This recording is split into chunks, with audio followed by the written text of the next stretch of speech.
indivisible, with liberty and justice for all. Next, we will do a roll call. I'll start with myself. Clint Derringer, Board President. Worden Trustee. Colleen Worden Trustee. Klepp Trustee. Valarie St. John Trustee.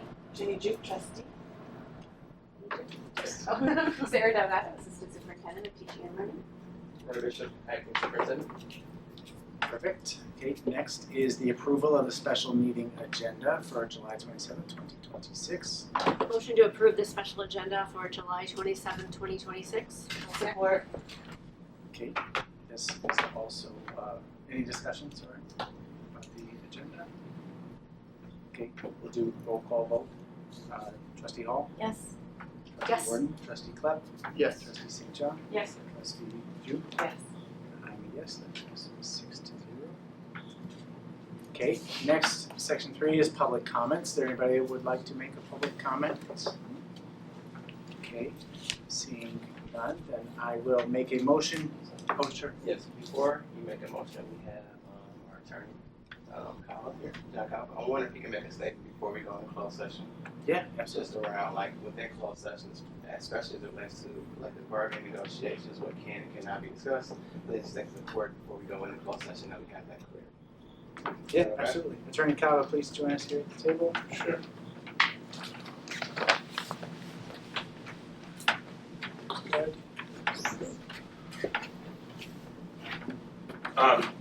Where from you jump in? Yes, go ahead. Okay, so you have two different items for closed session this evening. The first is to go in under Section 8(1)(c) of the Open Meetings Act to discuss strategy related to collective bargaining negotiations.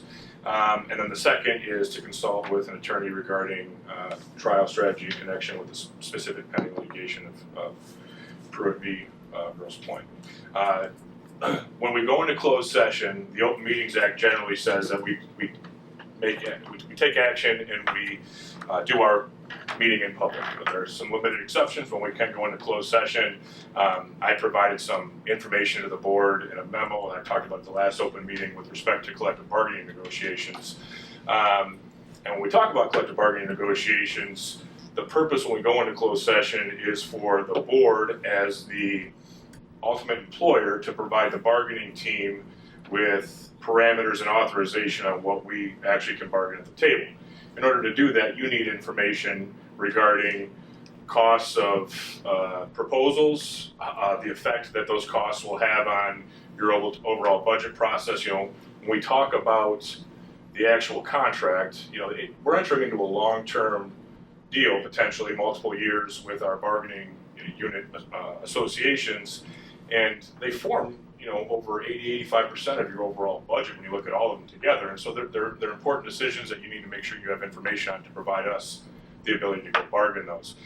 So the courts have ruled that that section, even though typically exemptions are narrowly tailored, the specific exemption regarding collective bargaining negotiations is broad enough for you to be able to make sure you have all the information to give us parameters to go bargain. So although you're not making a decision, you are providing us information and giving us parameters before we leave here. So we can talk about the effect on the budget.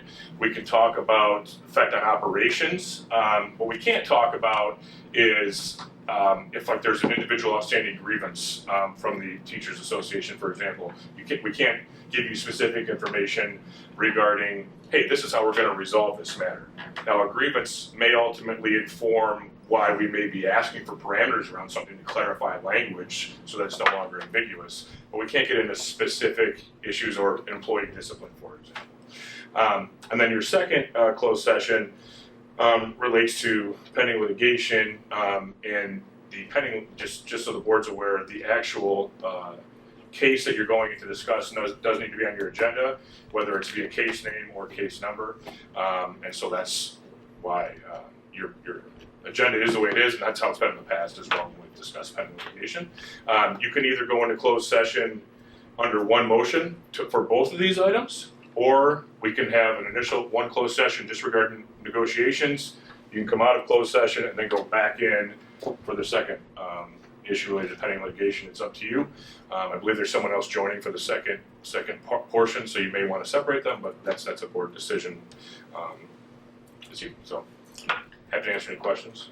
I just have a clarification. So last time we went into closed session, there were two trustees that claimed that we were violating the Open Meetings Act by talking about the high-level budget talks. And then you wrote us a memo, and we voted to waive the privilege so that you could discuss that. So is that what you're talking about right now? We are allowed to talk about high-level budget talks, and what we talked about, we were allowed to do what we did. Correct, and you now have, right now, you have a budget that is passed for the 26-27 year. There are always questions around, when we're talking about collective bargaining negotiations, all right, if we authorize to give X, what does that do to the budget we've just passed? And you're allowed to have that information so you can make an informed decision. Thank you. Okay, any other questions for Mr. Kava? Just. No. Okay, I wanted to mention also, Mr. Kava briefly mentioned there's a 4A and a 4B. The attorney for 4B is different. It's not Mr. Kava. It will be Mr. Weaver. And then as a reminder, I have recused myself from discussing the strategy related to collective bargaining with the GPEA because my wife is a member of the GPEA. So after we make the motion to enter into closed session, I will also step out. And then when Attorney Weaver gets here for the second part of that, I'll come back. So would you need to separate the? It's not a process division. It will be a kind of a, yes, Kava will get up and Weaver will come in and I'll come in. So it'll be a break, but it doesn't have to be anything different in procedure or documentation.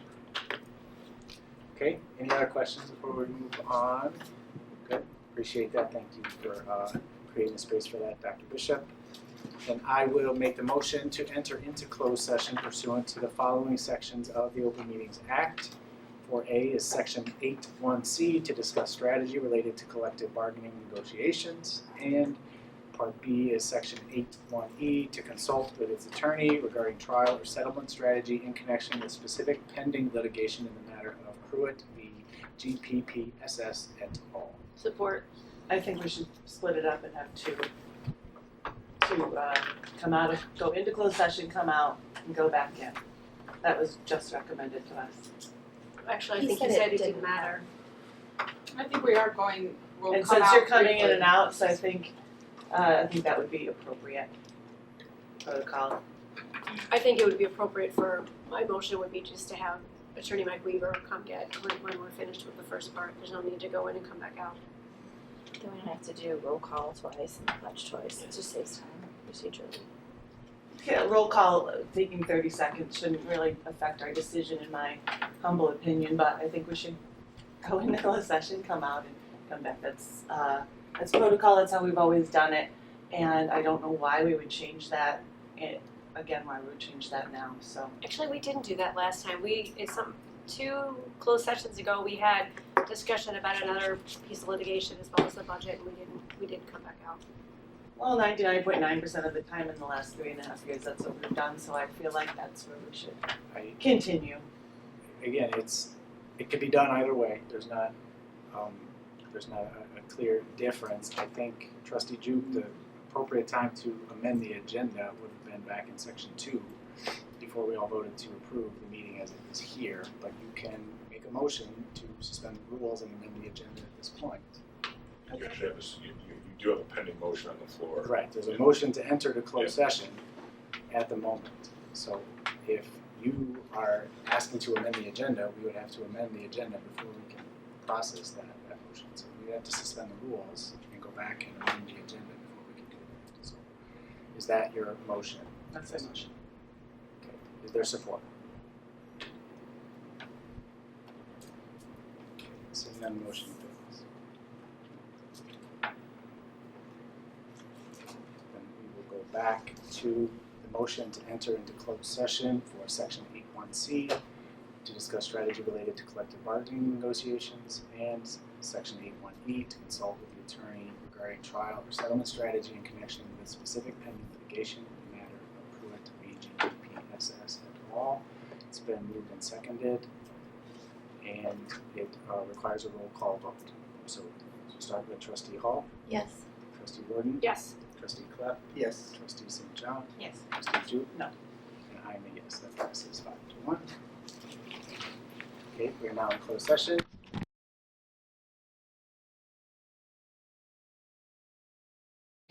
from the discussion in closed session, which means I move to adjourn the meeting. Support. All those in favor, please say aye. Aye. That passes 6-0. So we're going